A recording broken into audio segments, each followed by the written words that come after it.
Uttar Pradesh PCS prelim परीक्षा 2021 जो हमारी ये अंतर्व्यक्तिक एवं संचार कौशल के बारे में हम पुराने पिछले प्रश्नों को देख रहे हैं। उसी क्रम में आज हम 2021 का पेपर देखेंगे। तो आज चलिए हम पहले प्रश्न पर देखते हैं। प्रतिपुष्टि का मतलब जानकारी देना, प्रभावी रूप से व्यवहार के प्रबंधन एवं कार्यकुशलता को बढ़ाने में प्रयुक्त होता है। यह प्रकार है। देखो ये सब अंतर्वैयक्तिक क्षमता के अंदर आते हैं। इसके 6 चरण होते हैं। कई बार मैं पुरानी वीडियो में भी बता चुका हूँ। निम्नलिखित में से किस समस्या समाधान हेतु चिंतन का तरीका नहीं है? देखो कलन विधि, प्रयासम त्रुटि, स्वतःशोध। ये एनाग्राम अलग है। ये एनाग्राम जो सोचने का तरीका नहीं होता, ये बिल्कुल अलग है। ठीक है। प्रश्न नंबर 3, निम्नलिखित में से व्यवहार परिवर्तन को प्रभावित करने की आधारभूत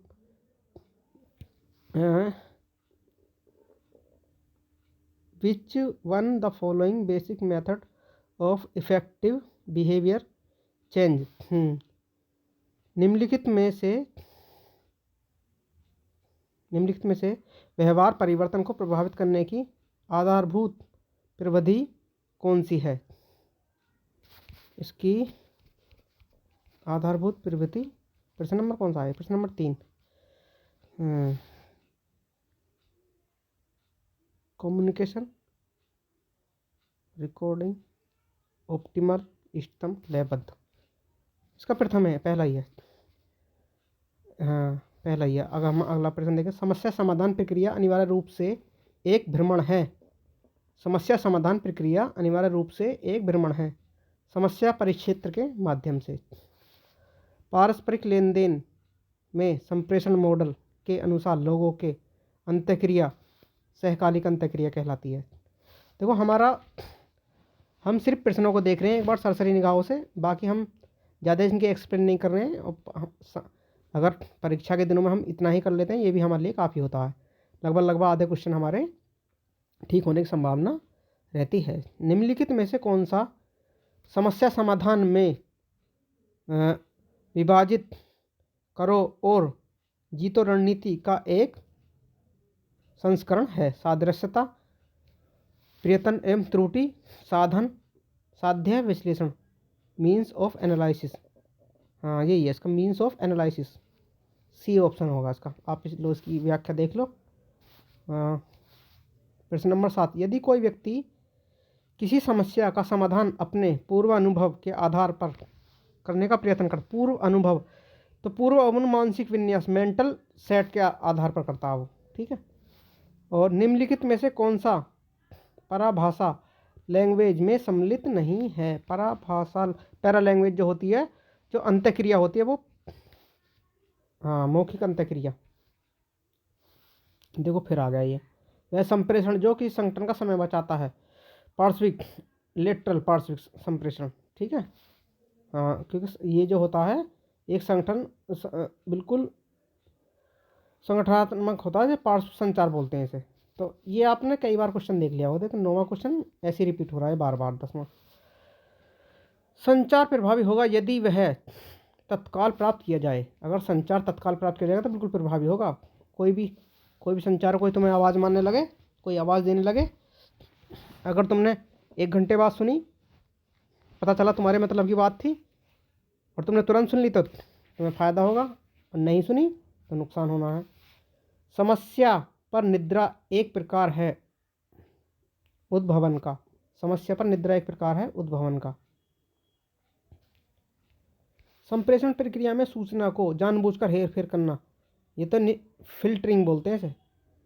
संप्रेषण प्रक्रिया में सूचना का जानबूझकर हेरफेर करना, फिल्टरिंग। देखो ये फिर आगा समान समूह के मध्यों के, ये पार्श्विक संप्रेषण होता है। देखो लेफ्ट साइड देखो 9वां प्रश्न और 13वां प्रश्न। इसलिए मैं बोलता हूँ गोले जो है आप एक साथ ना भरें। देखो बिल्कुल एक जैसे क्वेश्चन है, बस थोड़ी सी परिभाषा इनकी चेंज है बस। अगर आपने लेटरल कम्युनिकेशन के बारे में पढ़ा होगा तो आप ये दोनों क्वेश्चन आसानी से सही कर देंगे, यानी दोनों एक दूसरे से संबंधित हैं। ऐसे क्वेश्चनों में तो एक दक्ष संप्रेषण सदैव प्रभावी नहीं होता, एक प्रभावी संप्रेषण सदैव दक्ष नहीं होता। सही बात, दोनों ही सही है ये। समस्या समाधान में सादृश्यता का उपयोग होता है, सादृश्यता का उपयोग होता है। तो क्या है, यही तकनीक का अनुप्रयोग, इसका ऑप्शन ए सही है। अंतर्व्यक्तिक संघर्ष का सबसे अधिक उद्धृत स्रोत है, सबसे उद्धृत इसका तो इसका वही है, कमजोर संप्रेषण। सबसे मेन तो यही है, कमजोर संप्रेषण। निम्नलिखित में से कौन सा प्रतिरूप अंतर्व्यक्तिक संप्रेषण की गयात्मक, से इंग्लिश में पढ़ो एक बार, गयात्मक का इंटरपर्सनल समव्यवहार प्रतिरूप। जो गयात्मक है इसे इंटरपर्सनल बोलते हैं। जैसे अंतर्व्यक्तिक है ना, गयात्मक पर बल देता है, ऐसे शब्दों को इंग्लिश जरूर पढ़ें, ध्यान रखना मेरी बात। और इंटरपर्सनल स्किल और कम्युनिकेशन में ये चीज़ जरूर पढ़नी है। निम्नलिखित में से कौन सचेतन श्रवण में बाधा नहीं है? द्विक संप्रेषण। द्विक संप्रेषण का मतलब हो गया डुअल प्रोस्पेरेटिव। 19वां क्वेश्चन देखते हैं। समस्या समाधान में वर्तमान जानकारी को रूपांतरित किया जाता है। तो आंतरिक, मानसिक और प्रतिनिधित्व में किसी व्यक्ति का लगभग कितने प्रतिशत भाग, 80 से 90% होना चाहिए इसका। हाँ, 80 से 90%। यह सॉरी व्यक्ति के कार्य समय का लगभग कितने प्रतिशत भाग अंतर्व्यक्तिक संप्रेषण में 80 से 90%। ये अच्छा प्रश्न है। विवाद सदैव समाहित होता है, मतभेद। सक्षमता, संबंधता, स्वायत्तता की मनोवैज्ञानिक आवश्यकताओं को पूरा करने के लिए किन कौशलों को प्रभावी भंडार आवश्यक है? अंतर्वैयक्तिक कौशलों का। अगला है निर्णय। इसे तो आप अपने आप कर लोगे, निर्णय वाले। ये देखो 21वां प्रश्न पढ़ो और अपने आप ये डिसीजन मेकिंग एबिलिटी के सवाल हैं। 21वां क्वेश्चन पढ़ेंगे आराम से वीडियो को पुश करके। और 24 में देखते हैं। निर्णय लेने के लिए संदर्भ में व्यक्ति को संभाव्यताओं को आमतौर पर कहा जाता है आत्मनिष्ठ, मानवीय तार्किकता सीमित है। किसी भी व्यक्ति अभ्यास के माध्यम से निर्णय लेने में सुधार आ सकता है। तो इसके दोनों सही हैं। सृजनात्मक समस्या समाधान क्रिएटिविटी। तो इसका हो गया, ये होगा अपसारी चिंतन से, यानी क्रिएटिव प्रॉब्लम सॉल्विंग। जो क्रिएटिव प्रॉब्लम सॉल्विंग है इसका डी, डाइवर्जेंट थिंकिंग। निर्णय लेने का उद्देश्य सर्वश्रेष्ठ विकल्प का निर्धारण करना। 27, वेरी गुड। 28वां क्वेश्चन। प्रभावी समस्या समाधान का इष्टतम ढंग, the optimal effective problem solving.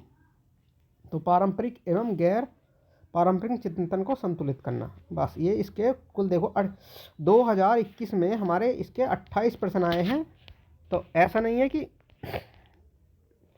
प्रश्न, मैंने बताया एवरेज 25 का क्वेश्चन रहेंगे और आप लगभग 15 क्वेश्चन सही कर जाएंगे अगर आप थोड़ा सा रुक कर, सोच कर, तर्क लगाकर, इंग्लिश पढ़ के इन क्वेश्चनों को हल करेंगे और क्वेश्चन हूबहू मिल जाएंगे आपको।